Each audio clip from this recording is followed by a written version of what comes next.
What is going on, everybody? How you doing? Welcome to another episode of Talking Buffalo, your weekday daily driver for Buffalo Sports Talk and more.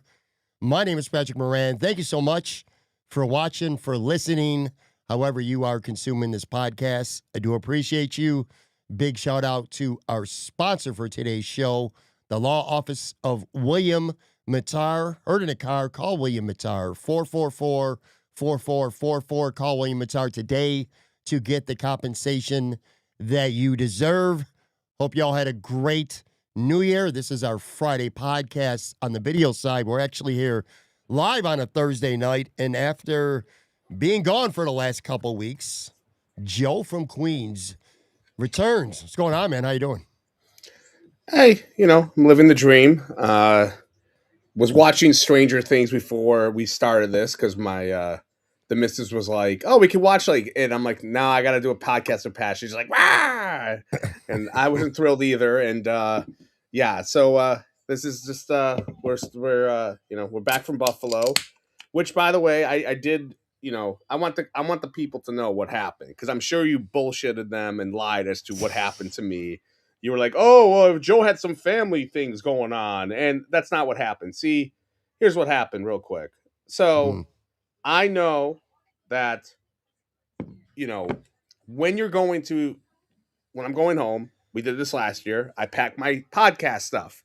I have my podcast microphone, which you can see on the video squad, which you might be wondering, why aren't you talking into this right now? I'm not, because I lost part of it because of Pat. At least that's it's my fault you lost. It's your fault. I had my headphones that you see on now. I have this laptop, things I did not need. So I packed it in the car. We're driving. All of a sudden, I get a message from this guy going, "Yeah, so for Monday, or for the game after the Browns game, we need to do the post game right afterwards." Which I'm like, okay, I'm going to be with my in-laws. Like, I can't just do that. There's going to be kids around. And I'm not going to tell my in-laws, like, "Sorry, I have to do a podcast with this idiot." And, if it was Podfather, I would have probably been able to get away with it. And then and then you're like, "Well," I'm like, "We could do it at 7. I could do it at 8. And then you're like, "Well, I'm just going to get Bermel guy," or, what's Steve Bermel, right? Is that his name? Am I got it right? Yeah, dude, you are terrible. How do you not know the names of people that are on this podcast? But I got it right. So you did get it right. I get it right. So blow me. So then you're like, "I'll just ask him." And then I'm like, "All right, fine. I mean, I could do it at 7 or 8. You're like, "No, I'm just enjoy your time." And then next thing I know, you're doing the podcast after the Sabres game at night. I'm like, "Dude, I could have done that." And then you just and I was like, "Great." And then at that point, I was like, "You know what? I'm turned off by this. I'm going to enjoy my time. There won't be no post game with Joe with the Eagles game. I'm sure you lost your mind and you hated Josh Allen and you probably were like, Matt Milano's juiced up and he's great and he's back, the Italian training stallion. Camp Matt Milano. He was training camp Matt Milano. Yes, training camp Matt Milano. So yeah, so that's it. So now I'm here. I think Pat needs to give me a new microphone because I lost the part to this, which I don't know where it is. You hated this microphone to begin with. You complained about it constantly. So I think you should just give me one for Christmas. So anyways, Happy New Year's to everyone in the chat and all our listeners. We're off to a rousing start. What do you got there? What kind of beer you got? That's one of our traditions that continues in 2026. This is called Brewport Brewing. I've never heard of it. It's called a High Tide, which I don't think it has anything to do with the Crimson Tide, who got crushed today by Indiana. But it's in Bridgeport, Connecticut. It's a 6.5% alcohol.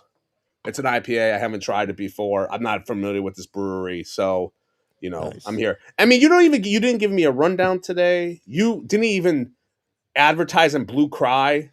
Do you know what time I got out of bed today? What I want to day, dude. I don't know how you could still drink at 65 or whatever your age is on New Year's Eve. Like, what'd you do? I want to hear what your plans were. Well, first of all, you have a beer. I don't have a beer, but put this on camera if you could see it. It's an IBC root beer. A buddy of mine, I like root beer, but I try to drink like zero sugar soda when I do. A buddy came over for our New Year's Eve gathering last night, and he doesn't drink, and he brought like an 8-pack of these, left a couple behind. So I'm actually really excited about this. I love root beer, and this is IBC root beer, some really good shit. All right, so New Year's Eve, real quick. And by the way, for everybody who's listening to the podcast or watching, whether it's live or on demand on the video side, we're going to talk about Highmark Stadium. I know you got some stuff to talk about with Highmark Stadium. We'll maybe share a couple memories, things like that. We'll spend some time talking about not so much the Jets game, so to speak. Like, this isn't a preview episode by any means, but we'll talk a little bit about how we think maybe the Bills should approach this game on Sunday. I'll ask you, what kind of playoff preference you may have in the wild card round next week. We'll get to some other stuff as it comes along throughout the podcast.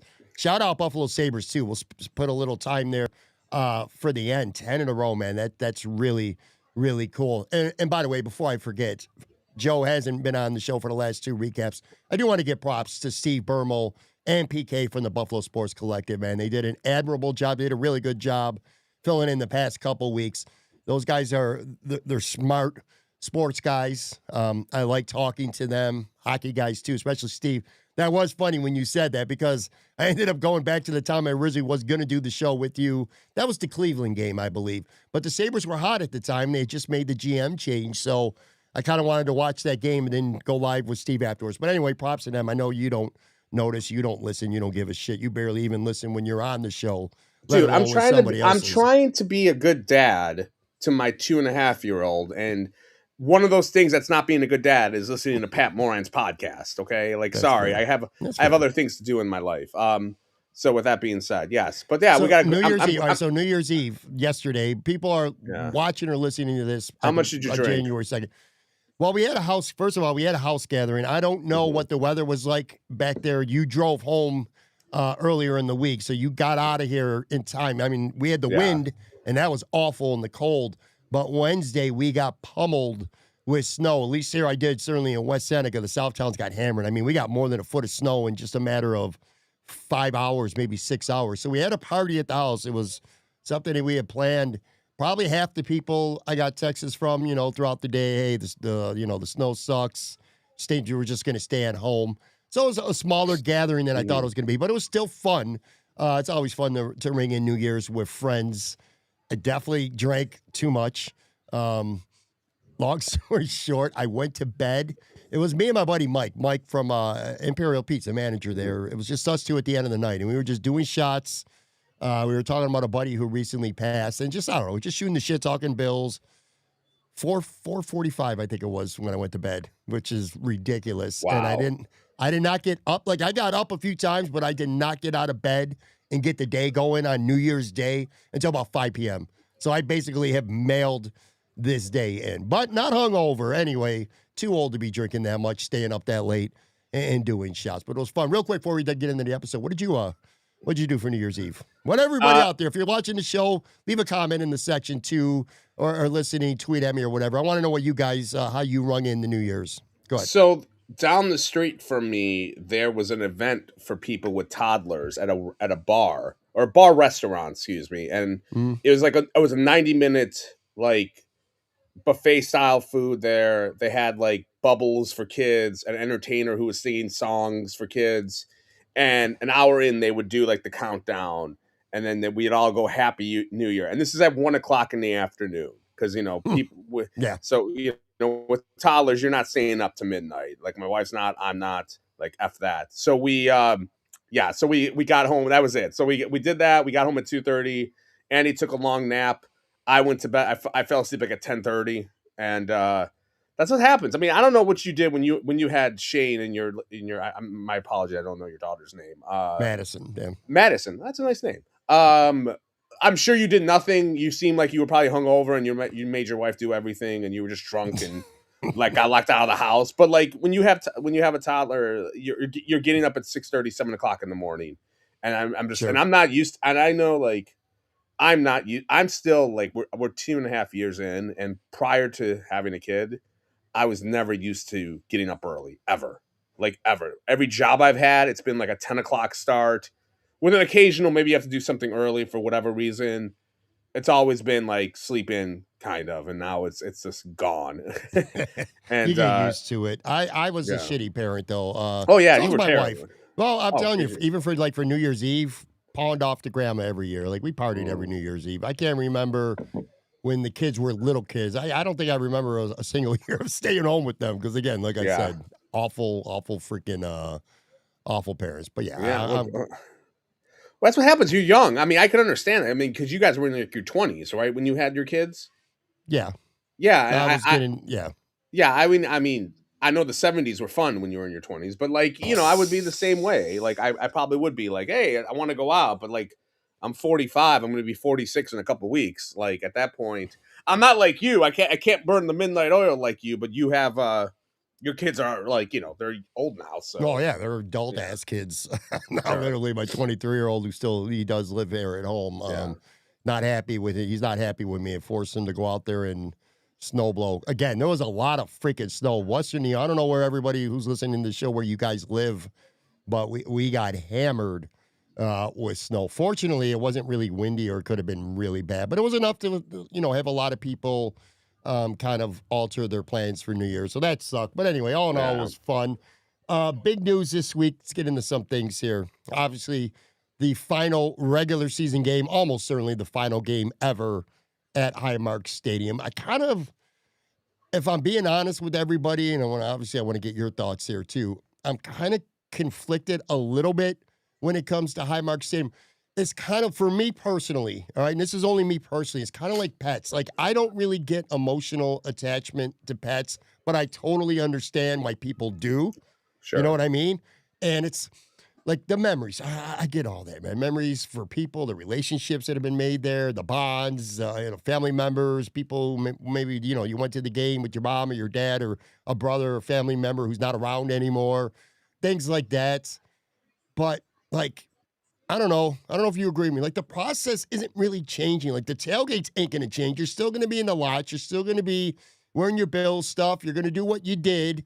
You're just going to go into a newer, better looking, better functioning new stadium literally across the street. Maybe I would think different, Joe, if this was the last game ever at Highmark Stadium and the Bills were like relocating to Toronto or Uh-huh. something like that. Then maybe I would understand some of the sentiments Well, going on right now. What do you think right now? Like, how do you feel about Highmark Stadium and this coming to an end? Like, what's your stance on that?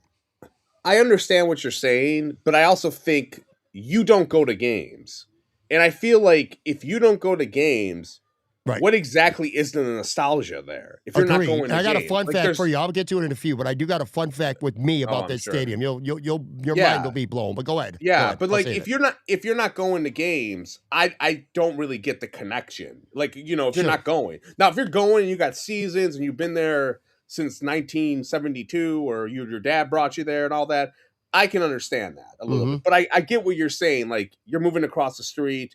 If the team was now, let me ask you this: if the team was relocating to, let's say, they were moving the stadium to Rochester, like between Rochester and Buffalo, we'll just say, because Kansas City, they're moving it from Missouri to Kansas. I don't Sure. think anyone really cares. I know a Chiefs fan and they don't care. Like if they were moving like an hour away, not Toronto. Toronto's different. That feels like it's their team. Whereas if they were, Right. the middle of Rochester and Buffalo, it's about 40 minutes from Orchard Park, I would say. So Yeah. if it was moving down the street, would you feel differently or like if than you are now, like in comparison to Toronto?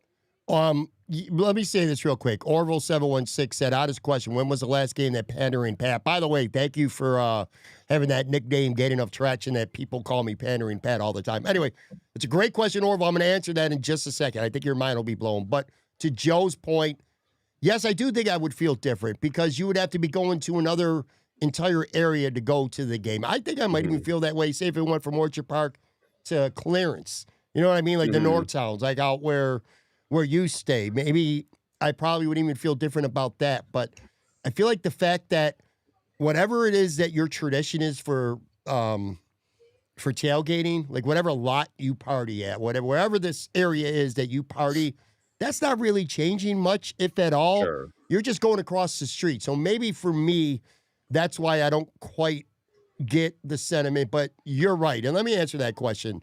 I'll let everybody know this now. I had to actually go and look it up because I sort of remembered it. So again, Orville 716 said, "When's the last time I went to a game?" You ready?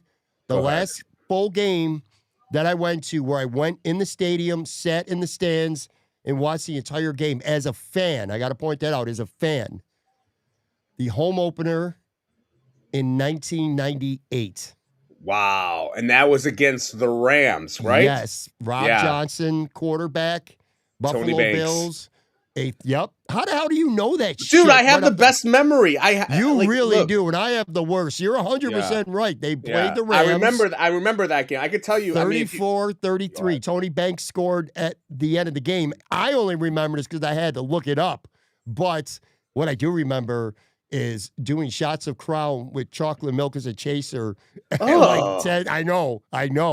At like 10:30 in the morning. I had just I was not even in a full relationship with my, at some point, wife. But anyway, yeah, that was the last game. Now, in fairness, I did go to like one or two games like in the mid 2000s where I went and I left really early. I don't like being at the stadium for games. I went to a couple we've talked about tailgates. that. Like, you're I just went not to a into few it. tailgates where I tailgated, but then I didn't actually go to the game. But even those, I'm telling you now, are at least 20 years ago. Now, I said as a fan, because in the early, like 2002, I actually covered the Bills for a local rag before there was the age of the blogs and, alternative media. But anyway, I was in the press box. I wasn't a fan. I was covering the team. But yeah, as a fan, it was all the way back in 1998, man. That's fucking nuts. I never Yeah. realized it until I looked it up. Yeah, look at Paul Walker's comment in the chat. His What'd he say? grandfather, he's at the bottom. His grandfather's company put in the original Wow. field, and that's pretty impressive. That field was, if you remember, you probably don't. It was like the green carpet, or it was always AstroTurf, and then it was like the green, and then it was like the Super Bowl green carpet with the red end zones, and then they changed it in like I think '03 was like they changed it to like that weird turf that they have now, but.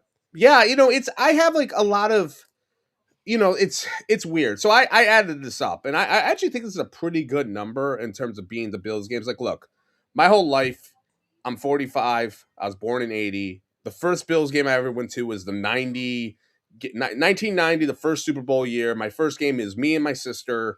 She's older than me. She's 10 years older. So I was 10. She was 20. She took me to it. It was Bills Cardinals. And if you, this is everyone remembers this game because that's when Rich Camarello, the weather was terrible. He punted it backwards basically because the wind blew it backwards.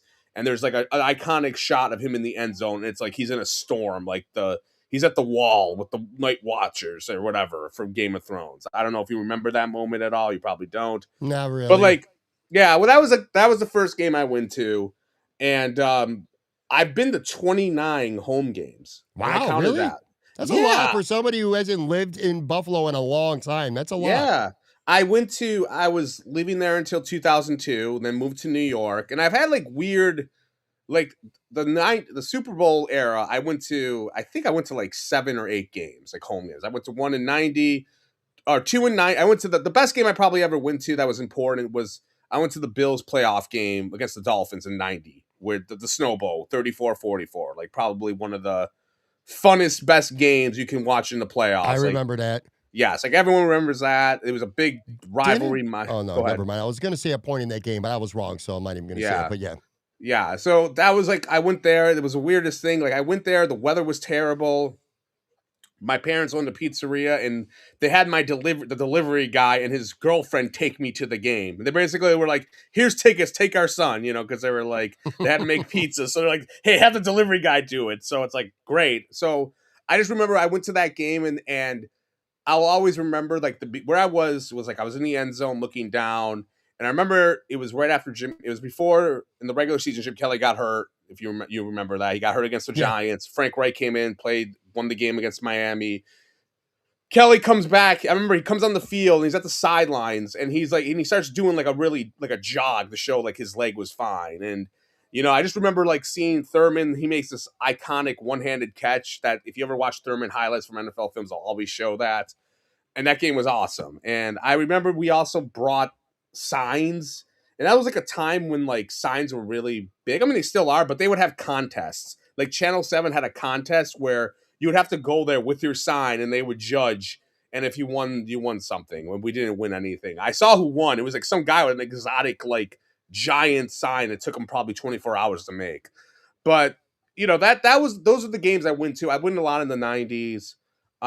Then I took a hiatus from from 2000 to 2006. I didn't go to any games. And then I went to one against, I think, Jacksonville in 06. And it was JP Lossman. It was right after, it was the game we always think about the JP Lossman game of like the Texans game where he like throws it to Peerless Price, boom, they win. The next week, it was a similar game against Jacksonville where he guided them down the field, and I remember like Peerless Price like caught like a sideline pass, and then Lindell kicked a game-winning field goal with no time left, and I was at that game, and I remember thinking to myself like, 2006 was a weird year for the Bills. Like, I mean, they were the drought Bills, but they felt they should have been better. But anyways, I felt That was excited. wasn't that the Dante Whitner draft year, I believe, Yeah, 2006, where they drafted all those defensive guys? Yeah, I remember. Yeah, and there were some games they should have won. Like they almost beat the Colts, who ended up winning the championship that year. They almost won the season opener against the Patriots. That was when like Spikes killed Brady on the first play of the season, and that's when he didn't know the yardage. But anyways, like I remember being excited, and then for like the next 6 years, I went to one game a year, and these were like horrible games. And I think it's when you think about this stadium, a lot of it is just like the tailgating, the making it through a weather game. Like I have been to some horrible weather in that stadium. Yeah, I know you can't handle that. No. I was there like I told you. The Arizona game, I remember the Phoenix Cardinals then, it was just a freaking tire fire in terms of like snow, wind. I almost died. And I was 10 years old then. And I remember that was when you used to be able to bring cocoa or hot chocolate into the stadium and no one cared. And like I had hot chocolate, I'm like drinking it, trying to stay warm, and I had hand warmers. And then I went to the one game, it was in 07. It was the year the Giants won. The Bills played the Giants. And that was where it was like it had like it was beautiful at tailgate, and then all of a sudden the temperature dipped. It was storming, it became freezing rain. Like my jacket froze. So like it rained and then it froze and then it snowed, and I was like, this is the worst game of my life. I'm going to die. And I'm like, why am I doing this? And at that time, I was doing it because at the end of the season, I'd always go to the end of the season, like the last game of the season. When they were out of it, no one wanted to go. So you can go on StubHub and get tickets for like $10, and just be like, I'm like, I'm going to go and get, shit faced and like have fun. And then I took a little bit of a hiatus, and then I only went to like, this year was I only seen like, I think 4 Josh Allen games I've seen. I saw him 2 his second year. Then I went to the one that I've talked about, the bachelor party against the Colts when they got obliterated and Jonathan Taylor scored like 1 billion yards or whatever. And then I went to the opener this year, which was like probably one of the best regular season games ever. So that's a top 5, probably a top 5 Highmark Stadium game ever. Opener like this year. That was insane. And and that's the way it is. It's like you get there, and you're right. The tailgate's the big thing. Like I get there, I think about getting there early, and you get out, and like it's the fields, and everyone's drinking and partying. That's why I'm like, I'm surprised because you are such a drinker that you don't do the tailgates at least more often now. Now that you're like a loser celebrity with the Bills of Bros, like you can go there and hang out with them and go, hey, you network and all that sort of stuff. But like the tailgate is the fun part. But you're right, like the tailgate's going to stay the same. I think if there's anyone I feel bad for, to be honest, it's probably anyone who's getting priced out. Like I could see those people being like crying a little bit. You know what I mean? Like if they had to give up their seasons because they're like, I'm not paying $5,000 for a PSL. That's sold them out, though. I believe they sold them all out. But yes, you're not wrong. But they did have people that said no. Like I'm assuming I've seen people say no, like they're out. But more people, like you said, I'm shocked at that PSL thing. I thought it was going to blow up in their face, but they are so lucky they got in when they did. Because if this was 2014, Pat, and they were building the stadium and asking people to pay so you can go see Kyle Orton or EJ Manuel, I don't think anyone's paying for PSL. Agreed. No, I completely agree with you. And by the way, there's been a couple comments for people who are watching on the video side. I've been putting them up on the screen. For people who are listening to the podcast, I'll read off a few. A couple people have been sharing their favorite memories. Mm-hmm. I got 3 things for you, and I'll be brief with them all. In terms of things that I remember most involving myself personally with Highmark Stadium, one of them is very bittersweet. One of them is just weird, and the other one was embarrassing with me.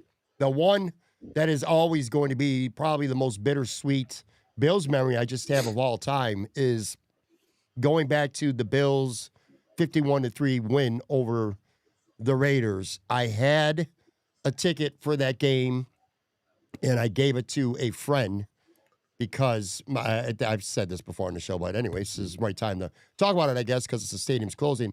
I had a ticket to that game. My father passed away less than a month before that. I just wasn't in the mood, to be at a game in a stadium and party and all that shit that, you do for a football game. And it was just bittersweet because it sucks that he died, obviously. Mm-hmm. But to watch the Bills, they're up 41-3 at the half, and they're going to the Super Bowl. It was just an incredible party. I mean, I still enjoyed it as much as I could from home, but I could have been at the stadium for the game. So that sucked, but it was also great to see the Bills go to their first of what would be 4 straight Super Bowls. The other two things are the same game, and this wasn't as a fan, but as a media person. They're playing the Raiders. I don't remember if it was the opener or not, but it was early in the 2002 season. It was Drew Bledsoe's first home game. That much I know for sure. Mm-hmm. I go to the bathroom, and like I said, there's the press box. So I go to the bathroom, go to the sink to wash my hands. I turn in the mirror. I look up. It was almost creepy, but Al Davis, who looked like he was 300 years old at the time, it looked like Tales from the Crypt. He's got his comb out, and he's just combing his hair, literally 4 feet standing behind me, just combing his hair, looking at the mirror that I'm washing my hands in after I peed. It's like, goddamn, fucking Al Davis is literally right behind me. And then, same game, the most embarrassing moment of my media career. After the game, who was it, man? Nate Clements. He shut Jerry Rice down in that game. Jerry Rice didn't do shit. The Raiders won that game, but Nate Clements had a great day against Jerry Rice. And my story that I was writing was just about Clements having a big day. And I'm one-on-one with Jerry Rice, the greatest wide receiver of all time, biggest star in the league probably at that time, at least arguably so. And I'm one-on-one with him, and the moment was just too big for me. And I froze. I don't even remember what I said, but it was embarrassing. I asked him 2, 3 just embarrassing, stupid questions, and he gave me one-word answers and looked at me without saying it, but he was like, what is this fucking kid doing? I mean, this was 20-some years ago, 23 years ago. I was new, had no experience talking to professional athletes, and the moment just got too big. I started thinking in my mind, oh my God, this is fucking one-on-one with Jerry Rice I'm with right now. What do I don't know. I froze. It was really embarrassing. But that was in the tunnel of Highmark Stadium. So Gotcha. That was my memories. Do you have a, go ahead. Yeah, no, I have a bunch, but I want to ask you to go back a little bit. Do you think, though, if you don't go to games in general, you can have a sentimentality for that stadium if you don't go? I know you're but how can you have it? I know everyone, all the content people are going to all have their video packages and all this sort of stuff about this is the stadium the last 60 or 50, whatever the fuck. I'm to myself, and what the top games are going to be. It's going to be 51-3, the comeback game, the Ravens playoff game. But I'm like, if you don't go to that game, how is that nostalgic for you as a fan? If you're not in that game, if you're not going to games, how is it I'm getting the tingles thinking about that in that stadium? I can get it if you're there. That makes complete sense. But if you're not there, it's I agree. It's kind of tough for me to feel that way if you're not at those games. And again, I don't know, I tweeted out, or I put on Blue Sky, I posted all the games I've been to. People retweeted the games they've been to, and a lot of them are this. They're not season ticket holders. They're people who go to 7, 8 games, and that sort of stuff. So it's just kind of interesting. And I'll say this too.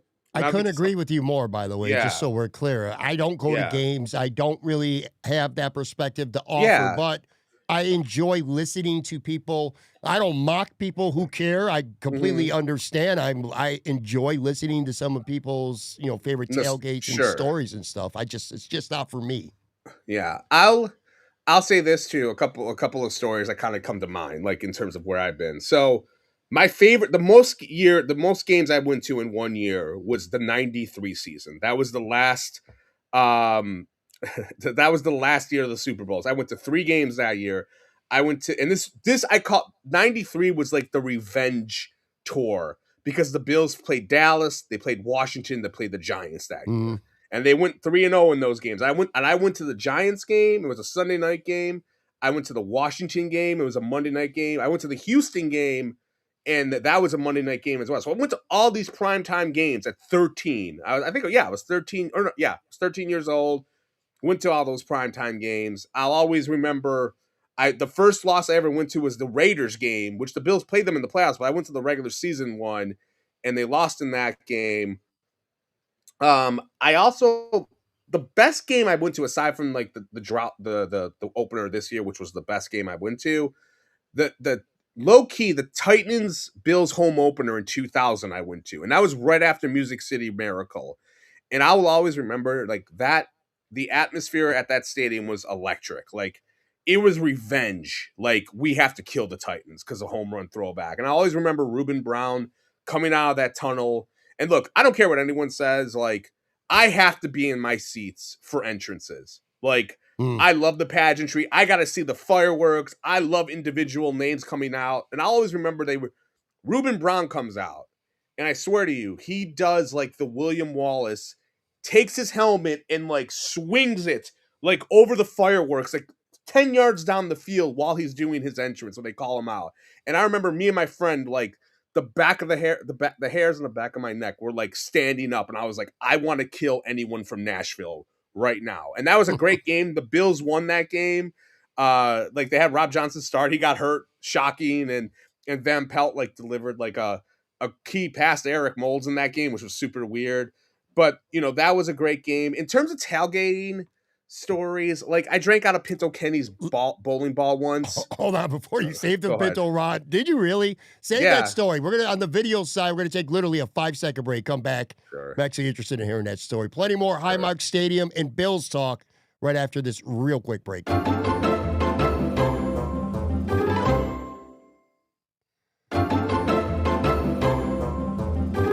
Back, more talking Buffalo, presented by the law office of William Matar. Her in a car. Call William Matar, 444-4444. Joe from Queens, speak of this bowling ball story.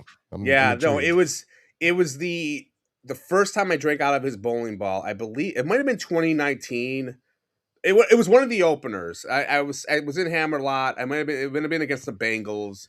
And that's where he's at. And that's why everyone goes to Hammerlot and hangs out there. And I went up to him and I was like, hey, like, you know, he had his bowling ball. I drank out of it. It tasted like ass. My wife, I told Melanie about it, my wife, and she was mortified and I think she wanted to break up with me because she found out about that. Like very similar after we met. She's in the background nodding her head because she was grossed out by it. She likes going to exotic boxes and suites. She doesn't like the commoners like me. But yeah, I drank out of the shot. It was fun. What else did I see it there? It was before tables were a big thing. But tailgating is great. I mean, drinking and like I've never gotten. I'll say this a couple. But what's going to change? I guess. No, wait, hold on. Let me go ahead. Share your story. My bad. I jumped ahead. Go ahead. Because it's just popped in my head. This awesome story. That was pathetic. Tailgating. Yeah. Okay. So. Okay. One of the most disappointing years I ever had as a Bills fan was the first Rex Ryan year. Like I drank the Kool-Aid. I thought they were going to go to the playoffs. Like Rex, that year sucked. They were like 6-8. They finished 8-8 that year. The defense wasn't good anymore because Rex was an idiot and Mario Williams was like, F this, I'm out of here. Yeah. And I remember me and my friend Tim, we got free tickets to the Cowboys game that year. And that was there was only 2 home games left, and they were 6-8. Kellen Moore was a starter in that game for Dallas. So it was cold. It was terrible rain. We drove up there. I had a bunch of Goose Islands. We get there. We're outside soaking. I am miserable. My friend, who doesn't have that much hair, his hair is like drooped down like over his hair. It looks like, and I'm looking at him. I'm like, this is pathetic. And it's like, probably at 10 o'clock we got there, maybe 9. By 10 o'clock, I said, you know what? F this. Let's go. And we left and we went home. We didn't go in the stadium because it was just a byproduct. I was so disappointed that season. And that honestly, that was 2015, and I didn't go to a Bills game in Orchard Park until 2019 with Josh Allen. Like that really set me that season. That made me quit my blog because I was done talking about the Bills drought. I was like, I am done with this stupid team. And because I was sick of getting hurt, but yeah, so that was the game. I left that game. I was like, F this. I'm not drinking here. It's pouring rain. It was in December. I was like, I'm good. I'm out. Yeah. So yeah, go ahead with your question. No, Sorry. no, well, I'm just saying. I mean, those are great stories. People who go to games have great tailgating stories, as they should. And again, my personal philosophy, the reason why I don't go to barely any tailgates is because I'm soft. I don't like cold weather. I'm very open about that. And I also like to watch the game at home. I just prefer that. And it's going to be tough to be able to get home timely to leave a tailgate and get home in time to watch a game. But anyway, I guess this, and I'm not trying to be pessimistic towards people. I'm not trying to piss on anybody's parade with their memories of the stadium, but all these tailgating stories that you just talked about, and whether it's Hammer's Lot, whether it's I know a big Mud group Lot that was the parties. best. There's Mud an Lot. Allen Street area past the stadium where a bunch of people party now. Nothing. That's not all that stuff is literally none of it's going to be any different next year. It's just going to be what you walk on the other side of the street on Abbott Road to go into a better stadium. Now the memories on the field, I completely understand that. I get the again, maybe if my father took me to games and he was no longer here, I would probably feel some kind of different way about the stadium itself. But it's a doo-doo stadium. I'll tell you that. I mean, I lived in Florida. I went to Raymond James. I went to Hard Rock, and those stadiums are night and day better than Highmark Stadium once you get through those gates. So it's a doo-doo stadium, and now they're going to go into a nice stadium. I don't get it in that regard. But I do understand. But again, you're different. You're not hiding it. You don't go to the games. And I understand, like, if you didn't get to the games, I could not understand someone if they didn't go to the games to have a nostalgia feel for it. I couldn't. And I'm not saying like if you do, then mazel tov. Like, I wouldn't if I don't go to the games. And like I said, I've been to 29 of those games. I could go through the bad. Like, I've a very mixed games in terms of seeing it. I figured out my record at these games. You'd be surprised by this. 19-9 is my record at Bills games. Yes. Because, like, in the 90s, I told you, in the 90s, I went to probably 12 games, and I think I only saw the worst game I went to Jim Kelly's last game, the playoff game against Jacksonville. That was it was my sister and my dad. And let me explain this. My dad is, like, the laziest dad in the history of dads. He doesn't like taking me any. The good thing he does is if I need, like all throughout, if I needed money, like, he'd give me $2 for my lunch, or if I needed to, hey, he'd be like, pick up some money, go buy some Chinese food for us. I'd be like, okay, sure. Like, he was always that kind of dad. Right. But when it came to, like, oh, I'm going to take you out and we're going to go to the ball game, or I'm going to take you to go play football, he'd rather have his hand down his pants like Al Bundy. and somehow, I don't know what we did, but I think my sister, like, we bribed him, or I think I begged him to come.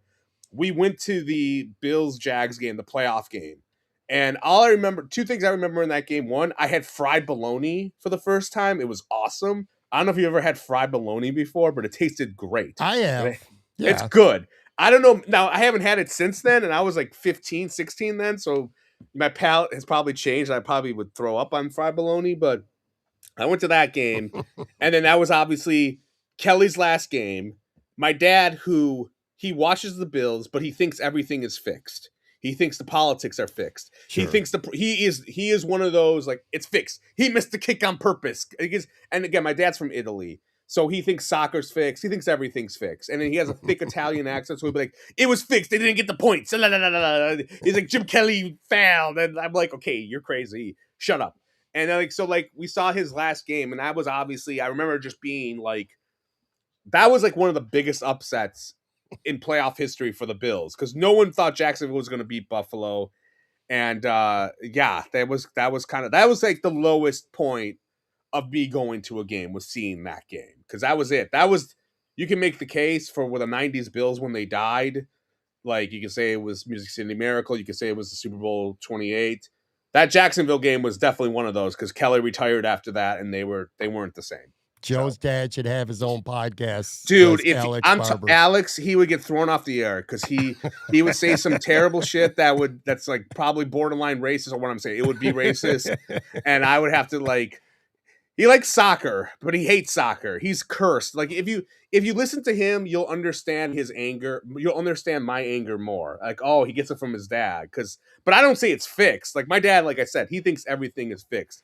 The politics are there. They're going to do this. And I'm like, all right, dude, I don't know what you're talking about. Like, what, George Trump is trying to stop the Bills from winning the Super Bowl? Or like, what are you talking about, bro? You said the Bills have a 19-9 record from your recollection when you go to the game. Steve Noble, maybe we need to make sure Steve gets to all the games for the rest of the year. He goes, I have never watched the Bills lose live. That almost came to an end this year. I had a ticket to the Atlanta game, but had a conflict and had to sell my ticket. Well, Steve, I mean, maybe if you would have did your part and went to the game, they would have won. And maybe it's your fault that they lost. Did you ever, like, you did talk about how the stadium was a little bit of a dump. Do you think it being a dump is a part of what makes it charming to fans? 100%. Like, 100%. Character. Character. It's kind of like dive bars. Some of my favorite places to go drink are dumpy dive bars in shithole areas sometimes, but you have the greatest times in there. They're just, the places ooze with character. You know what I mean?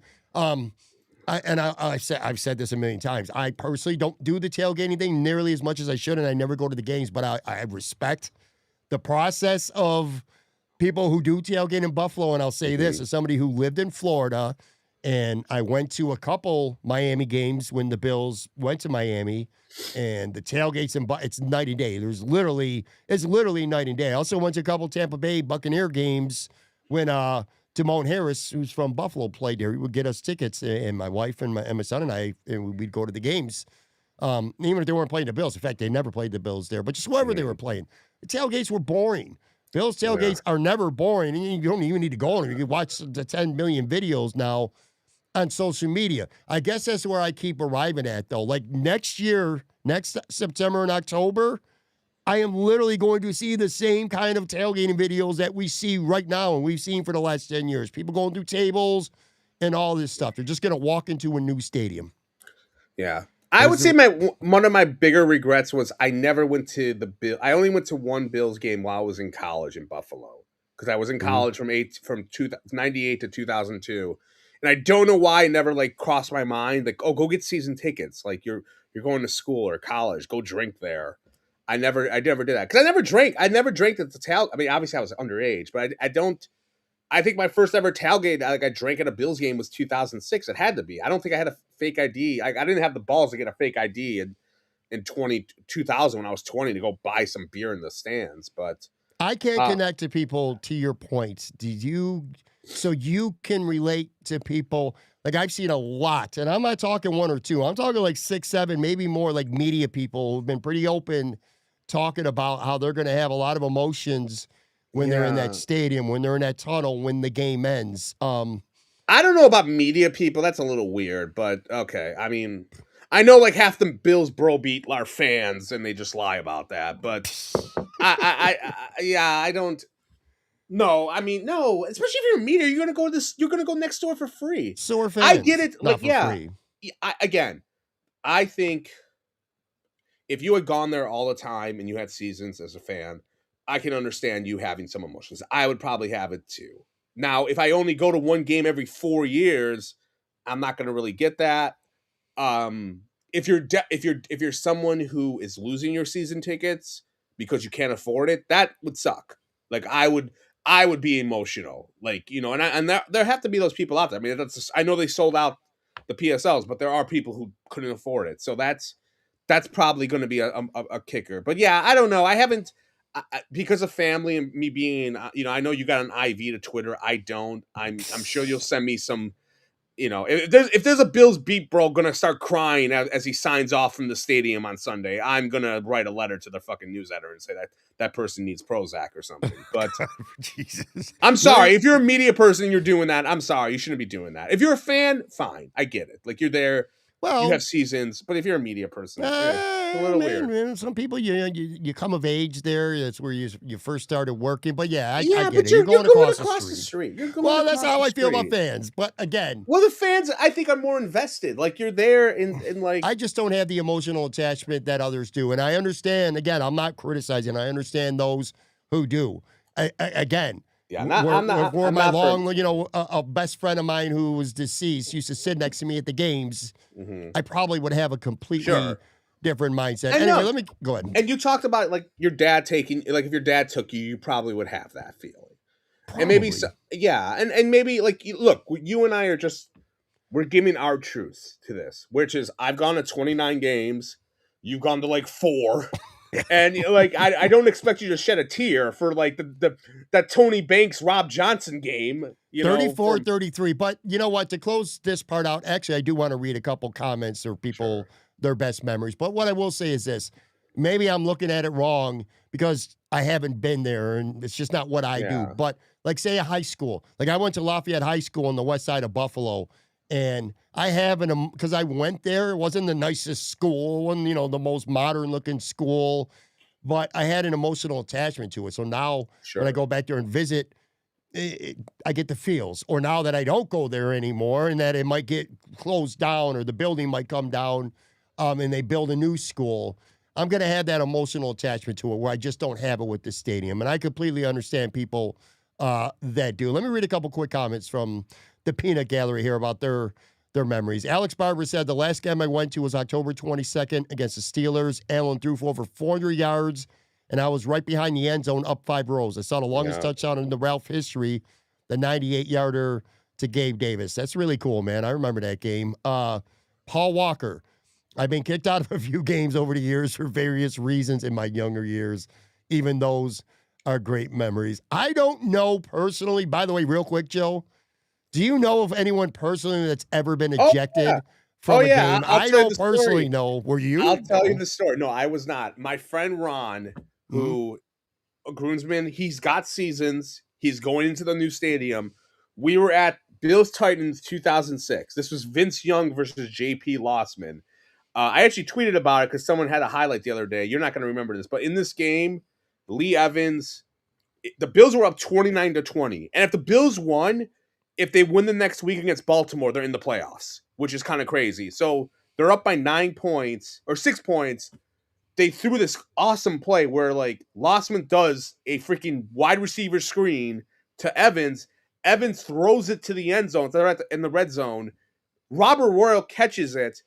And when he went down to put both his feet in bounds, he didn't do it. So he took the biggest 2 steps you ever saw in your life, and he was out of bounds. Anyone else, it would have been a touchdown. But instead, he just went he did a frog jump when he went down. So anyway, that's like what I remember from that. Now, they lost that game, whatever. My friend, we were idiots, and people started coming to our section from other parts of the stadium to get a better view. So in our section that's supposed to seat like 5 people, we had 8 people. And my friend was big dude, 6'2", 250 pounds. In front of us are these old ladies. And you can tell they were not, they knew what we were doing. They were not happy.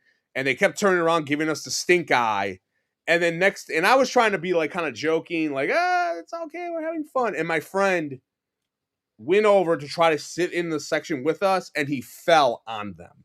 So he tipped over the stairs and fell right on the grandmas. And it was like he was wasted, and it was like Humpty Dumpty, like he just did a cross body onto them. And he landed on their lap, and they're like, "What the hell?" And then the one girl, the grandma, called security over, and he got booted.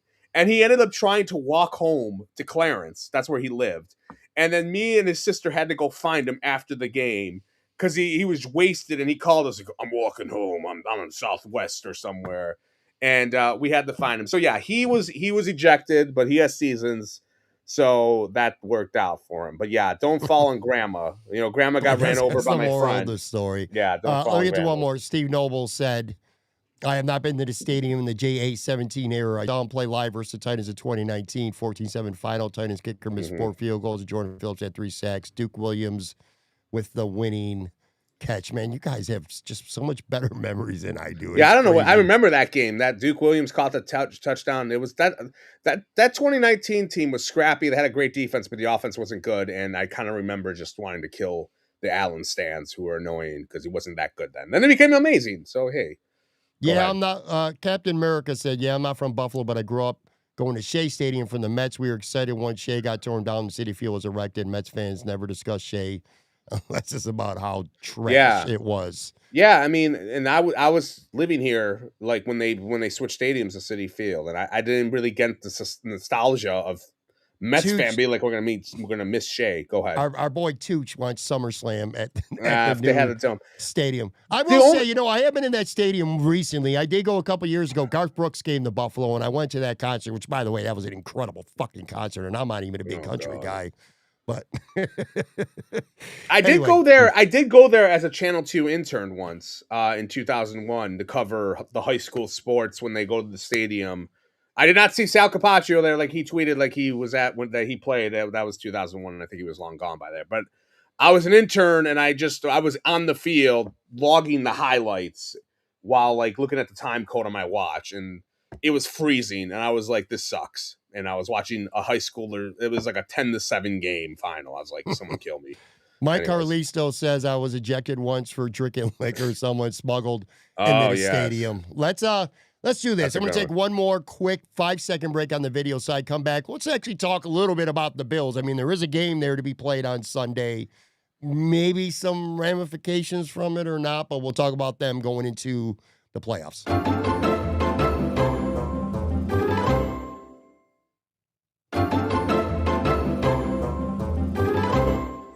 I'm actually kind of enjoying these. I know. I have one more story I Go want ahead. to tell you because You know what? Fuck it. Let that story go. Bills play the Jets Sunday. Who gives a shit? We'll talk about that a little. But go ahead. Yeah, but like the worst game I ever went to because I didn't. I mean, in terms of the game itself, man, it was 2010, and it was the Bills. It was Chan Gailey's first year, and it was like the second half of that year. If you don't remember, but I'll tell you, they started the year 0-8.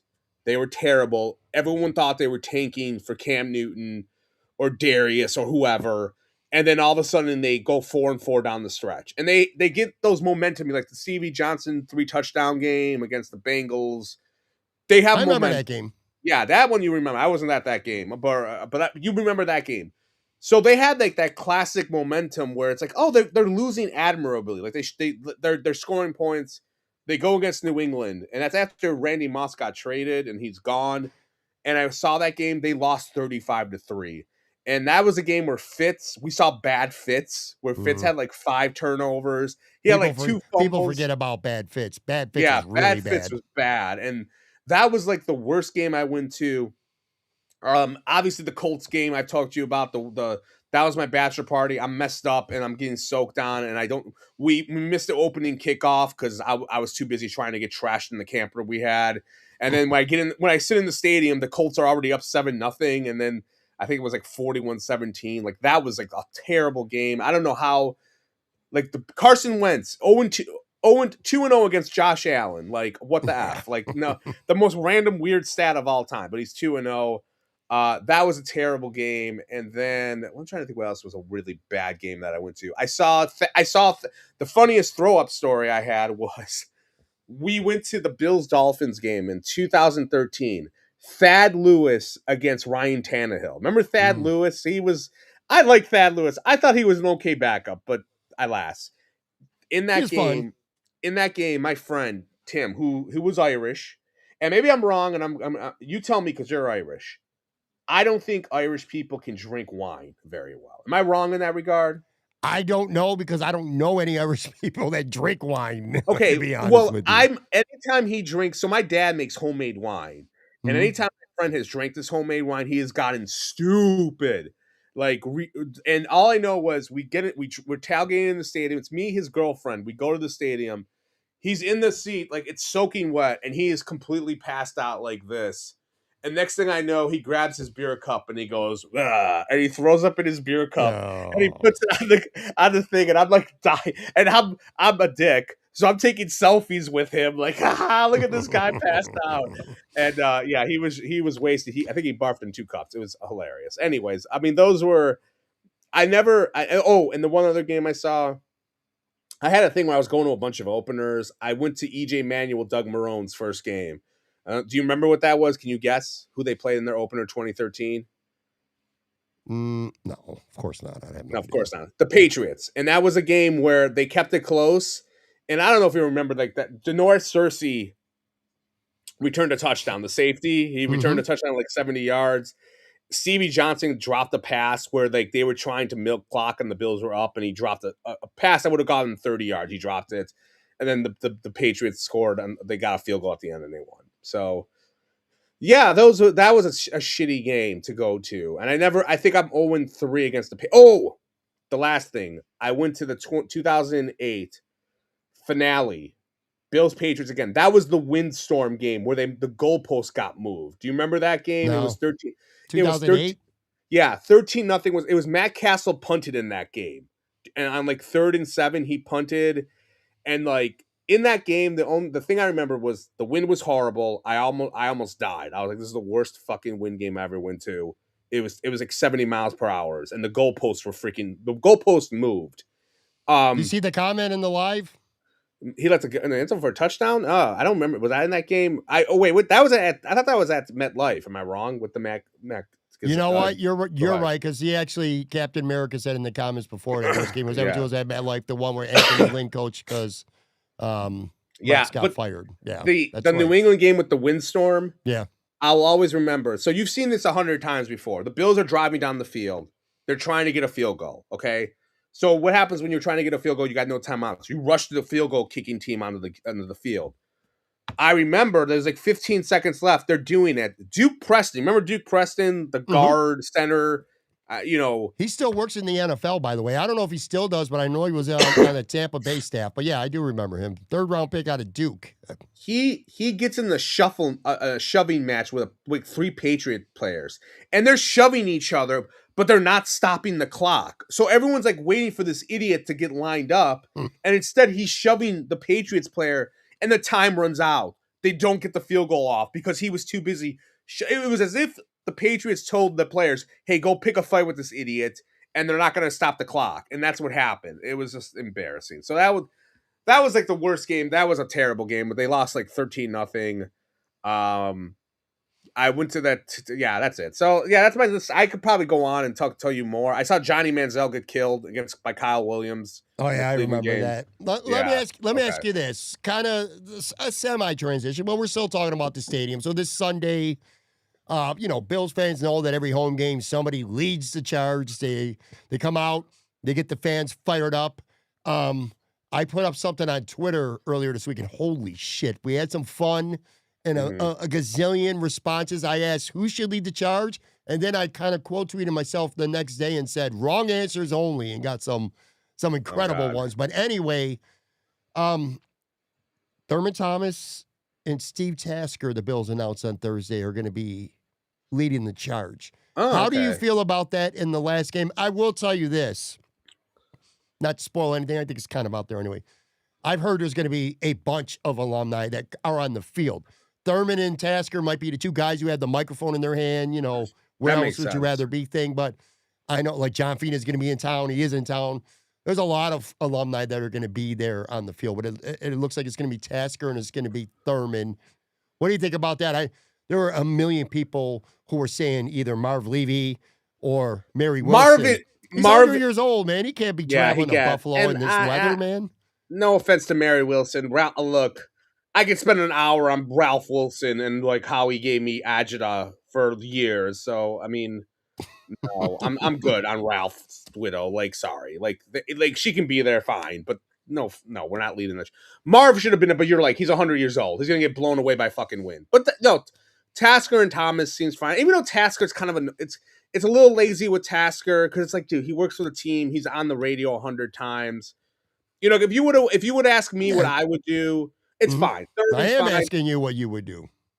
I would have OJ's. No, never, not OJ. Somebody suggested a hologram of OJ Simpson leading. I think I would have Bills Hall of Famers on that, and that are still living like on the field. Like I think the big one would be like Thurman, Bruce, Andre, and like I would try to do a. You know what I would do? This is kind of I would maybe have like a passing the torch moment of like Josh Allen and Thurman, or no, Josh Allen and Jim Kelly doing it in a way. Like, why can't Josh Allen? Josh Allen's not going to play this week. He's going to fucking take a snap and his streak is going to extend. Like, what if they both did it as kind of a passing the torch kind of moment thing? Like, I'm passing the torch to you since you're going to the new stadium. Yeah, I don't like it. Why don't you like it? I think that's kind of cool. What? He passed the torch 5 years ago. I know, but you're passing it from. I'm saying it should be generational. All right, from like old stadium going to the new stadium. If you want to look at it that way, yeah, sure. like I would do the big three, like do Thurman, Bruce, and Andre. Like, they have them do that. Captain America said Dante Whitner and Willis McGahee driving OJ's Bronco to lead. Wasn't Willis McGahee at a tailgate recently? I could have sworn I saw him. He might have been. Yeah, look, he didn't like being here when he was here, but I don't know. Maybe he grew up a little bit. Marshawn Lynch. I don't know. Yeah, there's been a lot of people. Here's what I would do if it's possible. Okay. Again, Marv being there is not possible. It's just not going to happen. But if you get all those guys on the field, getting the fans fired up, and then they play on the Tron, Marv Levy pre-taping, sure. Where else would you rather be than right here, right now? Doing it slow enough that the fans could do it, because that's what they do at leading the charge. That to me would be the ultimate. There's nobody who's alive that I think is more worthy, is maybe synonymous with the stadium than Marv Levy, more beloved by all Bills fans than Marv Levy. So I just think that would be the perfect look. choice. Steve Noble, he's got Joe Ferguson, Jim Kelly, Josh Allen. Yeah, that's a good one. You can have the quarterbacks. That's smart. You didn't like mine, but fine. I mean, well, he had a Joe Ferguson. Now you got 3. Oh, so now you like Joe Ferguson? Wasn't Joe Ferguson? Correct me if I'm wrong. Joe Ferguson was playing quarterback with the Bills with the rock pile. No, I don't know if he was at the rock pile. He might have been. When did the Bills go to? I have to look this up. It's going to drive me nuts. I mean, I think 72. 72. I think they went to the Ralph. Is when they went there. I could be wrong. Is that when? Is that? You know what? I don't believe you. Okay, well, I have a pretty good fucking memory there, pal. Who would? Yeah. What about Dante Whitner? I wonder if he's going to be there. Fuck Dante Whitner. You love him. No, you know what? The Bills hate him too. I mean, Darryl Talley hates him. Darryl Talley's in Buffalo too. So again, I know there's going to be a lot of people. 1973 was Joe Ferguson's rookie year. So if you're right about the stadium opening up in 72, it would have been after. I mean, look it up. It's not hard to look it up, dude. Google Ralph Wilson Stadium up. You didn't? No. Okay. Pretty sure it's 72. So when did Paul Walker said when the Ralph Wilson Stadium opened? Jesus 73. Christ. You're off by a year. So technically, 73? Well, what? No, because that means Ferguson still didn't play at the Rock Pile because 72 would have been the last year. Okay, whatever. You're an idiot. Okay. No, all right, that's fine. But anyway, that's that. Lead the chart. The who else would you rather be? Yeah. So Tasker, that's fine. It's fine. Even though, like I said, it's a safe. Like if this was Tasker's American Idol, if this was a singing reality show and we were judges and somebody performed and they did a side, be like, yeah, it's a safe song. It's a safe choice. You didn't really take a risk by doing something outside of your box. That's how I feel about Tasker and Thurman. It's Tasker's a little lazy, but whatever. I mean, I'm interested to see what the nostalgia they're gonna pull because, like you said, there's a bunch of alumni here there. I've been off the beaten path this week. Are you disappointed that the game kind of doesn't mean shit? Yeah, I was actually about to ask you that. For the most part, probably not going to mean shit. Yeah, a little bit. I mean. Yeah, it's kind of. I mean, this is something we talked about. Like when they said they were bringing back the red helmets for the finale. You and I talked about it. Like that could be a game where they're resting their starters. And it would have been nice if this would have been like if they're playing for the division. If they win, they're in. If they win, they win the division. And that would have been. This would have been a different level. On that note, how do you think the Bills should approach this game this week? Now the ceiling is. If everything goes their way, if they win, and if the Chargers lose, which they're going to, and if Houston loses, which I don't think they're going to, because they are playing their starters against Indy in Houston, if this went their way, the highest they could go is 5th. If they win, the Chargers lose, which I think is going to be very possible here. They finish 6th. If the Bills lose, they're automatically the 7th, no matter what. How do you think the Bills are going to play this on Sunday? We both agree that Josh Allen is going to play one snap and he's going to be done. I'd be stunned, and I think they'd be stupid to do anything else. Rest of the team, how do you think? Who do you think they sit? It's so a bunch of starters. What do you think? I think they're going to. It's a tough thing because if you get that 5th seed, you can get a home playoff game in the AFC Championship of a bunch of upsets happen. Which possible, sure. What's been the thing we talked about all freaking season? The AFC is wide open. Everyone can beat everyone. No one knows dick. Mm-hmm. So I understand that, but how important is it to them to have that? Now, luckily they are playing the Jets. The Jets are horrible, and I'll say this: last year, you'll remember this. they benched all their players against the Patriots, and they almost won with like all their starters basically out. Yeah. So I'm not saying like, and I think the Jets are way worse this year than the Patriots were last year. I mean, the Patriots Jets are a joke. Yeah, they're a joke. I mean, yeah. So, it's a tough one. If Pittsburgh had won last week and they were going to be they won the North. Yep. I would say, you know what, you should maybe try to win that game so you can go to Pittsburgh. I don't want any part. I don't really like Baltimore all that much. I don't feel like going there. But you want that home field advantage. So correct me if I'm wrong, but I don't think they've rested their guys, but they never could change their seeding, correct? In the past. I don't think they've ever been able to change their seeding because they were always last year they were locked in number 2. Yeah, they were the 2 seed last year. Yep. Yeah, they were the 2 seed, and then when was the other year they rested their starters? 2020, they were the 2 seed. Remember, like the Bills, they smoked the Dolphins with Matt Barkley, had like 300 yards, and he obliterated. And they had that seed locked up in 2019. I don't think in 2019 they could have moved up. Like they couldn't have like that 6 to 7, like whatever you're going, whatever you want to go to, and they benched their guys for the Jets. Ironically enough, but for me, I'm probably gonna say rest. You got to rest them. Maybe see what happens in a quarter. I don't know. It's a tough one. But what do you think? You tell me? What the hell what would you do? I think he would like to be the 5th seed. However, I don't think it's realistically that attainable because again, depending on. I'm going to depend on the Chargers with a bunch of backups. By the way, losing on the road at Denver, where Denver's playing for the number 1 seed. The Chargers have conceded that game. They're going to be the 7th seed if the Bills win. I don't think Houston is losing at home to Indy when they're playing their starters. They're going to be the 5th seed. If Pittsburgh won last week, I'd be doing everything I possibly can to give myself the best chance to be the 5 seed. I don't think Baltimore would be my preference in the first round of the playoffs. Here's what I think is going to happen. We agree Josh Allen's going to take the first snap, and then he's not going to play. I wonder if this was week 11 with his foot, I wonder if Josh Allen would be sitting this week.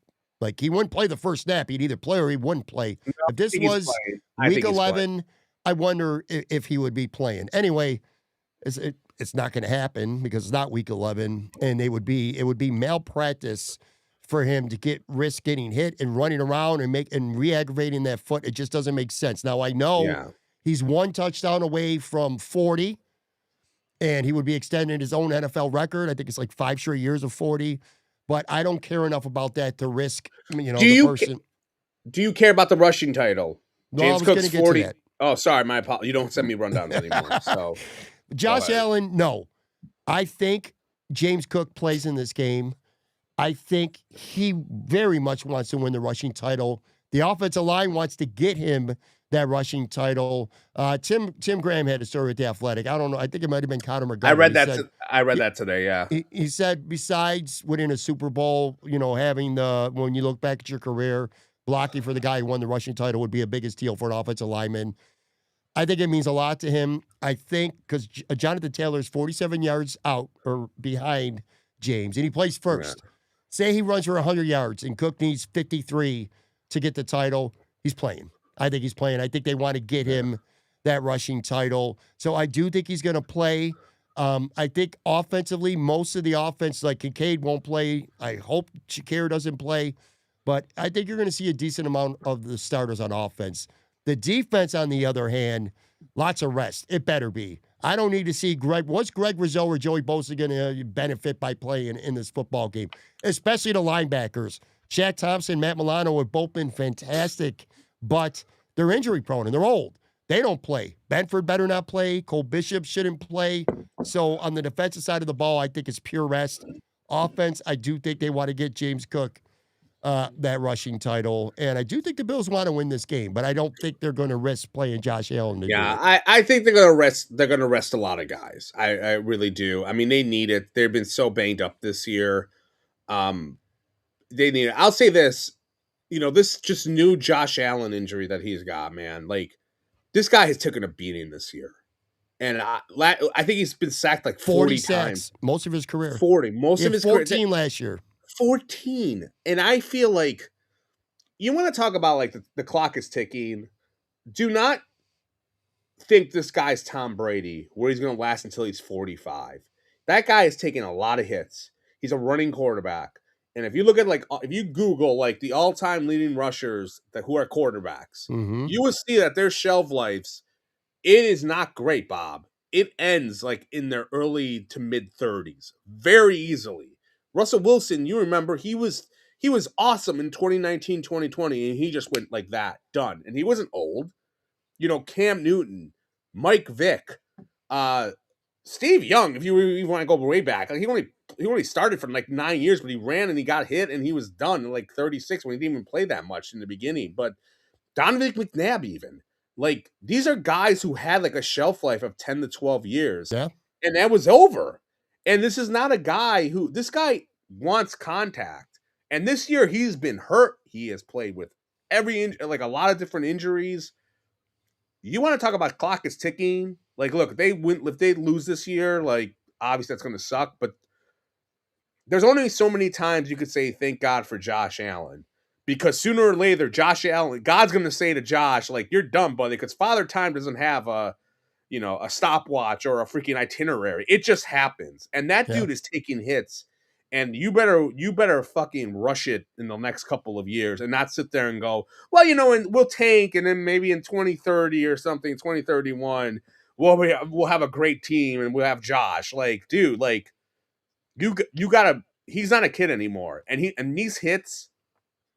It's not about like getting hurt in the regular season and missing games. It's about your shelf life. That is the issue, and that's the issue with him. Dude, it's just. The laws of gravity almost suggest there's going to come a point in his career where he suffers a significant injury. Now, look, I haven't thought about it, but off the top of my head, if you name all the great quarterbacks, Tom Brady, Patrick Mahomes, Peyton Manning, Drew Brees, Joe Montana, I would be willing to bet that they all had at least one major injury where they missed a lot of a single season, because of an injury, and the Bills have been very fortunate and blessed to not have that. I agree. He's taken a lot of hits this year. He's been sacked more. He's holding the ball longer. He's not throwing the ball away. He's trying to hold the ball longer and make things happen. I saw a stat. He's only thrown the ball away 13 times all season. That's incredible. That's a crazy stat. He presses, and that's why you need to, I don't want to give him the offseason. We got a lot of time for that. But that's what I'm saying. Like, he's taking hits. And, Ralph Wilson Sr. has a good comment. Cam Newton, I fully agree with that. Like, and Cam Newton was a rookie in 2011. He was dumb. He wasn't good anymore by the end of the century, by the end of that decade or whatever. That's 9 years, and he was done. And he was the same type of player.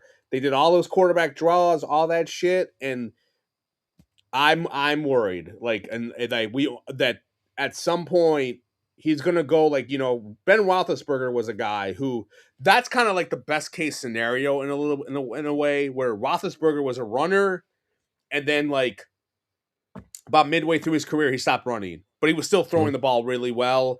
I mean, he wasn't at the end, but like he was still good at 36 or something like that, I want to say, and then his arm fell off. But like that's a best case scenario, is like that. But everyone else, like, you go down that rabbit hole of scrambling quarterbacks, it is not great when it comes to like them lasting 20 years in the league or whatever. Agreed 100%. Let me ask you this.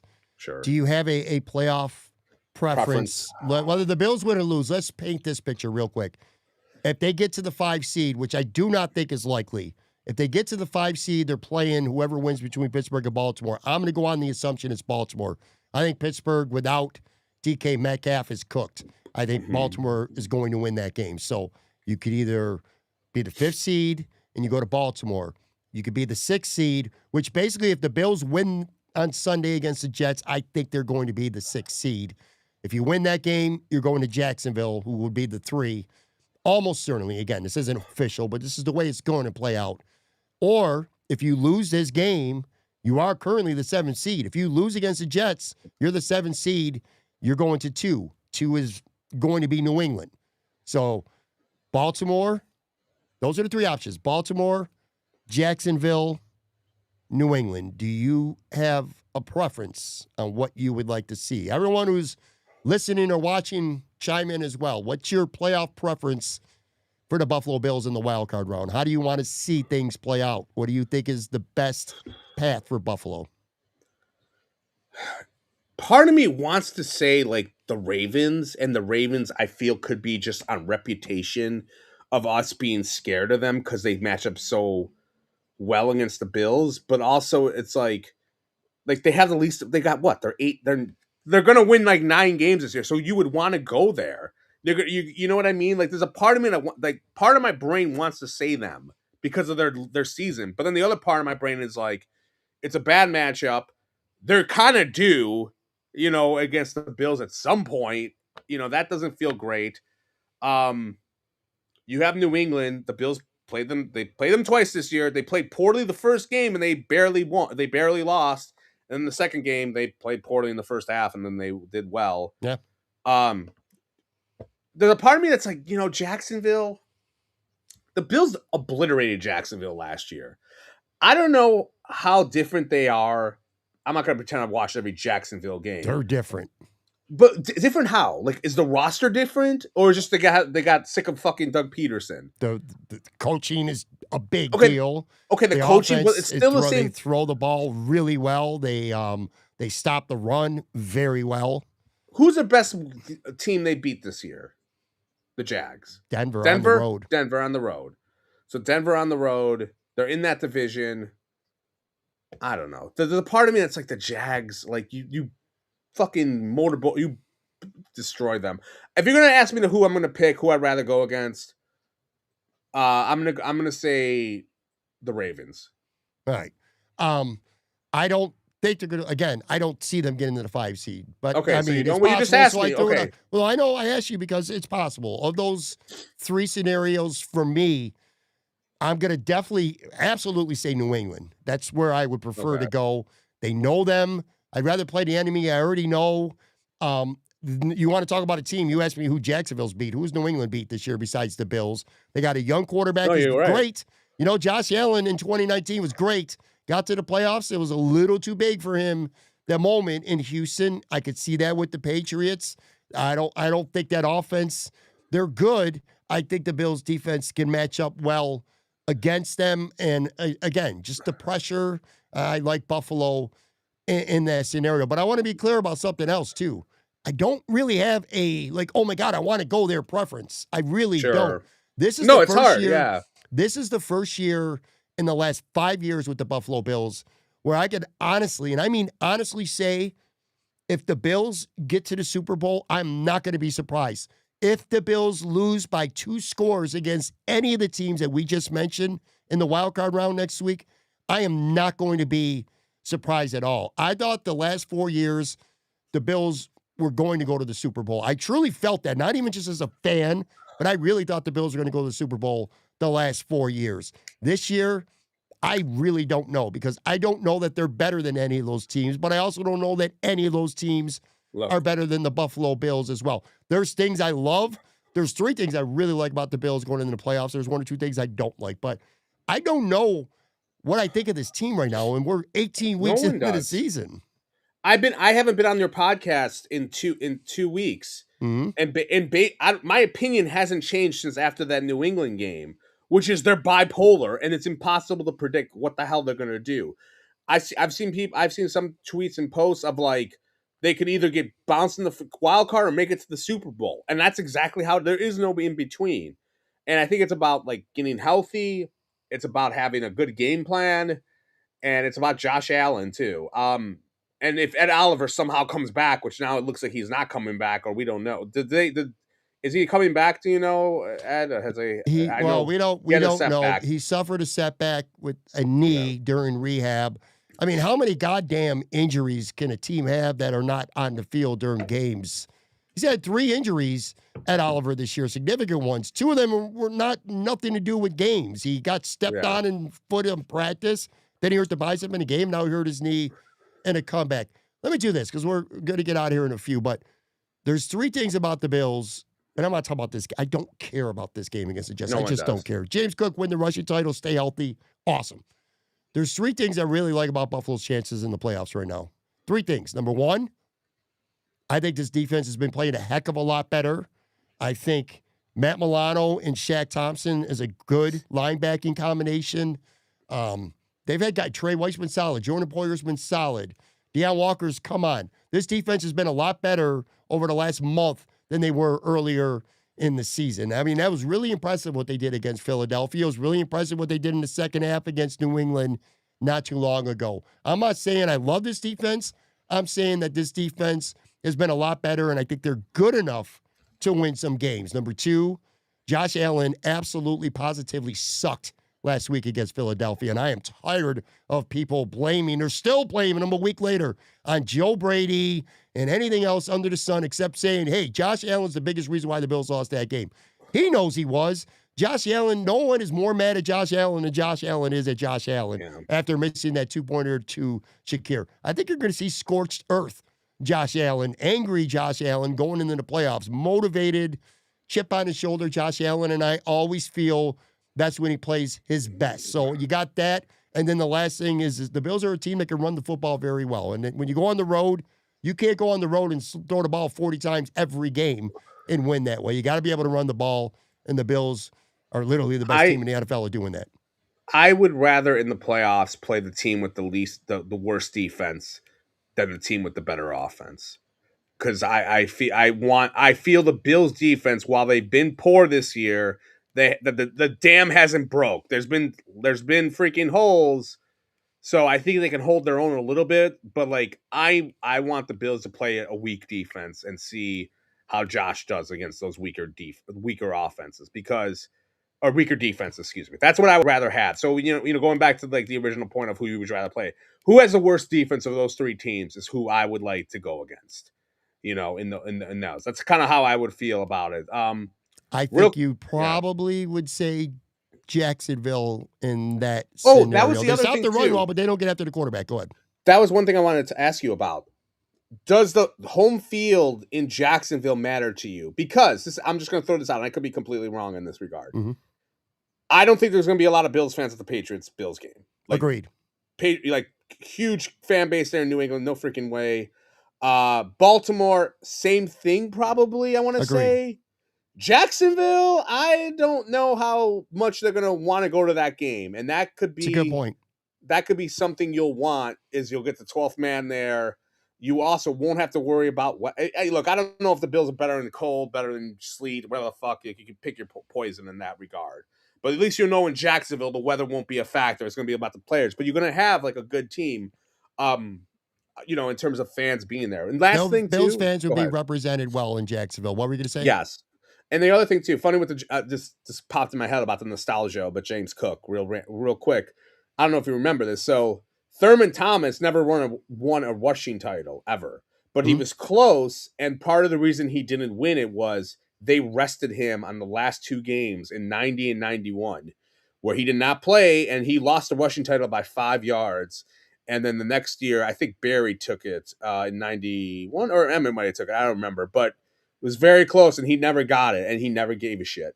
So just kind of keep that in mind. Like James I wonder. Cook gives a shit though. James Cook he hasn't said anything. Gives a shit. Yes, he has. Has he said? Yeah. No, in that piece he said he didn't care. He didn't talk. I think I've heard him say that he wants to win the rushing title. Maybe he was talking about the Pro Bowl or All Pro. I don't remember. You could be right. But I wonder if like Thurman, he's still with the organization at times. I wonder if someone's going to get in. Like Thurman would tell him that, because Thurman said he didn't give a shit. He wanted the rest. And that was just a nostalgia feel. Like I just remember. Well, Ray Davis and Ty Johnson can run for 100 yards on the Jets too. Fuck, Frank Gore Jr. might get activated and run the ball 20 times. Yeah, look, they need to be healthy. I mean, that's the bottom line. Like I can go back and forth in terms of this with like, do you want the better seed? Like, yeah, it would be really nice if they could play one more game at Ralph that matters. But fuck it, get healthy. Alex Barber in the live said if Cook wins the rushing title, it'll be the first running back since O.J. Wright. Yeah, 1976. Or 75 or 76. It was one of those 2 years, but he's the last Bill to win a rushing title. He needs to take a break, rest it up. He's going to play. I predict he's going to play. He's going to start, and depending on how many yards he needs, he's going to be out there till he gets it, unless it's something crazy. Anyway, I told you 3 things I liked about the Bills' chances between scorched earth Josh Allen and improving defense and just a team the Bills can run the ball well. There's three things I don't like real quick. Ed Oliver, you mentioned him and Kincaid, health, key players on both sides of the football. Dalton Kincaid, people are calling him Dalton First Aid now. It's just he can't stay healthy. He can't stay healthy, and he can't be on the field. I don't know if you could trust him. And the thing is about this pass offense, they need him. Ed Oliver, the Bills' pass rush is just way better with him. But if he's going to play, I think the wild card's for sure out now. Probably the division round. They'd probably have to get to the AFC Championship for him to play. So anyway, two key guys, the health there. Josh Allen, I said scorched earth, but Josh Allen's also been prone to mistakes, big mistakes this year. Too many sacks. We talked about this just earlier. Not enough throwaways. That concerns me. And then last but not least, the Bills, historically under this regime, they've been terrible on the road in the playoffs, bro. They're 0-5. Sean McDermott's 0-5 in road games in the playoffs. And now you're almost certainly going to have to go 3-0 to get to the Super Bowl. So that's not going to be easy to go win on the road 3 times.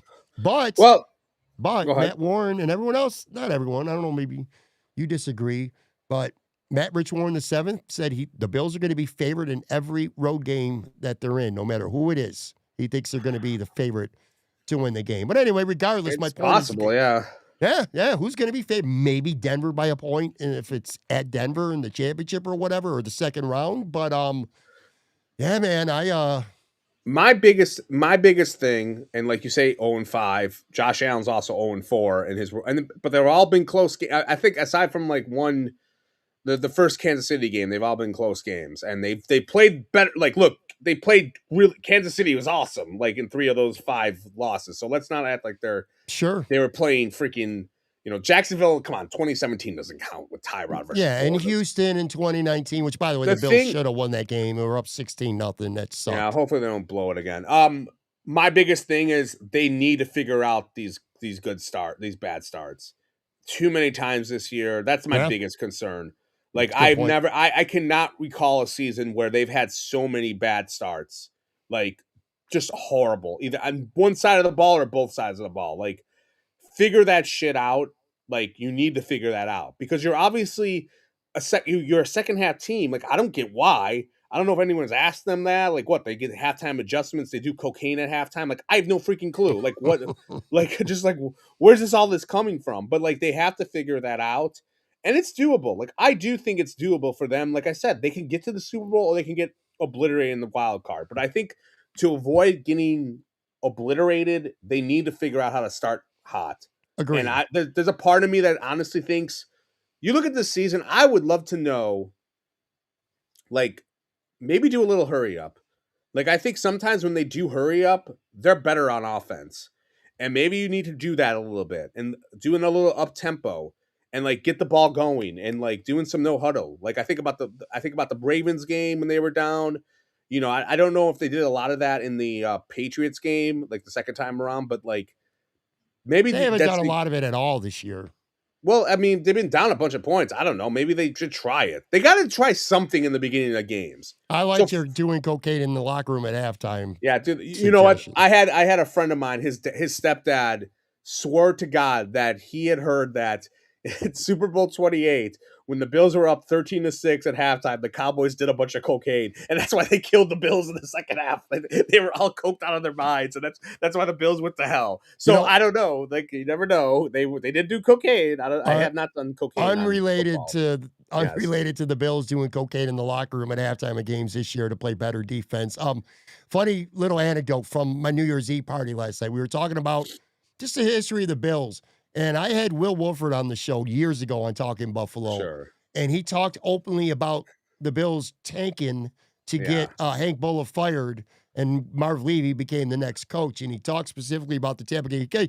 First, he talked about he couldn't believe when he walked into the locker room and guys are smoking cigarettes and drinking alcohol in the locker room, like before games and shit, which is probably the way it was back in the 70s, 80s, and 90s. But he got threatened to get beat up if they made plays in the second half. Some of the veterans threatened to beat up the young players if they won that game. They ended up losing to Tampa anyway. I just thought of that because you threw the cocaine joke out there. I don't know that that's the answer, Joe, but they do need to find something better. I'll take anything. On the defense. Oh, man. That is funny.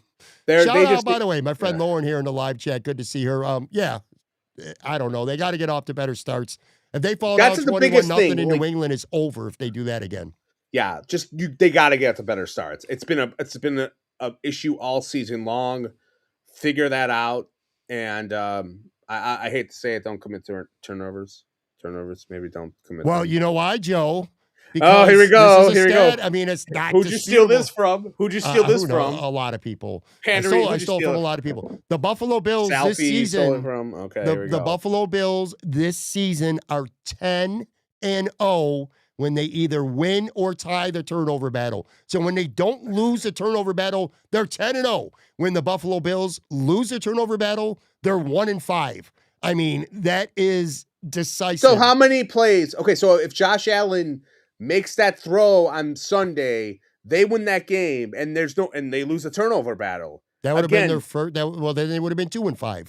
Okay, but then what about the other games? There are other games in those. You just throw it in a snap judgment. But if you looked at some of those games, bro, I'm just saying there were moments that they fucked up. That it wasn't. They didn't lose the game because of the turnovers. They lost the game because they struggled. That's the problem that you and the Boomers have with turnovers. Oh, the turnovers. Let me paint a picture for you that can see the Bills lose in the wild card round next week. I'll use one game specific for you, where I don't care if they go to Jacksonville or New England or Baltimore or Pittsburgh, where they could lose the game. The Week 5 Bills home game against New England on Sunday Night Football this year. They did about everything they could possibly do wrong. They had 3 turnovers. They lost the turnover battle. They turned the ball over 3 times, made a bunch of mistakes, and they lost that game by 3 points. Drake May made a couple Josh Allen-style plays. Okay, but that's the thing. They won because Drake May did that stupid Josh Allen play. They won because the Bills turned the ball over 3 times. Okay, yeah. If they don't, how many points did they get off of those turnovers? I think it was 3. It was 3. I remember, buddy. I have the memory of a fucking elephant there. I don't believe they got they got a field goal, and then they nothing else happened. Bullshit. Your turnover philosophy is bullshit. I don't agree with that. Sorry, Boomer. I don't agree with that. I'm looking this shit up in real time right now. The Bills had 3 turnovers and New England had 1. But what happened on those turnovers, and where did they take place? Like that's the biggest thing. Coleman fumbled inside his own fucking 10-yard line. Oh, is he getting traded for a bag of donuts next season or what? He's going to have 100 yards and a touchdown on Sunday. I would bet a Keon Coleman anytime touchdown on Sunday. He's going to play, and he's going to play a lot. But anyway, he's done. I think he's done when the playoffs start, short of an injury. Yeah. I think he's done in Buffalo. I'll say this. I think he's done, and I think if they lose in that wild card, I will say this. I think the defensive coordinator and the offensive coordinator are going to be gone if they lose in the wild card, and that's my I don't know, prediction if they lose in that wild card. I could see it. I've been saying I don't think Joe Brady gets fired. I think Joe Brady either takes another job or they mutually part ways. I'm using air quotes a lot today on the show, by the way, if you're watching it. I look sharp. A good, nice little Buffalo Braves hoodie, man. I'm looking pretty good. Feeling myself right now. I look like By the way, before we get out of here, real quick, because we should have done this a long time ago. It's never real quick, but go ahead. The Sabres, dude, 10 in a row. Let me say this. So, again, New Year's Eve party at my house. I'm playing music over the TV. Like, I got no sound on the TV, and the Spotify's on, playing music on the sound bar. People are partying. The one thing I did not expect were people to demand to put on the Buffalo Sabres game on New Year's Eve at my house party. I'm glad they did. Sabres got scored on 15 seconds into the game, then gave up another goal the rest of the game. That's a solid Mick Foley shirt. I like it. Yes, I got it. I got it recently because of the news he made recently. So I'm sure. I got to respect Mick Foley. I'm sure you did. But anyway, Sabres, man, 10 in a row, 46 points as we're recording this. They're in the playoffs. If Talking Buffalo was doing a Sabres playoff preview, we could be doing one right now if there was the playoffs starting tomorrow. That's fucking incredible. They're 2 points back from third in the Atlantic. Tage, Olympic, USA Olympic center, Tage Thompson. He's up to 20 goals. They won a game without Darlene during this streak. That's really impressive. The goaltending's been solid. I know you don't care that much, but... No, I do. No, I don't like when you say that. I do care. I just don't have time to watch because, look, as a good dad, unlike you who is a bad dad, I have to, do family. I had to put... There's things I miss out on. Like, we were watching Stranger Things tonight. I would be watching if there was a Sabres game on to be with my wife. I have to do things with my wife. I know you're like, your wife hates you and she locks the door probably. But like, no, I am like watching. Like, I saw the highlights. I could talk. I like their goaltending has been much better as of late. Samuelson has been really good. He's like, been awesome, and he's been shitty since he got a contract, and now look at the analysis I just offered you. Samuelson's been really good. Like, don't fucking pull that bullshit. Like, I don't care. I do care. I have to watch the highlights, unfortunately. But like, I get it, but it's look, fun. It's fun. Look, I'm glad that Kevin Adams getting fired has put. I don't know. I guess they're all happy about it. Who the hell knows? But are they on a break now or no? When do they play? No, again? They already had their break. They had the Christmas break. They were off a few days, which again was impressive. They came back from that break without Darlene, who wasn't with the team. Well, I think now and they won. Now I think the biggest thing is like what's going to happen with Tuck. Like, are you going to trade him at the deadline? Probably. If you're not going to like sign him, and then like, like, is that what you're going to do? Like, which probably. I understand is what they're going to do. Well, I'm just saying you're in the fucking playoff race. So if you're going to trade him, you have to get some guys who can play right away. Not like you don't want to get prospects and guys who are going to go and fucking make a run for Rochester.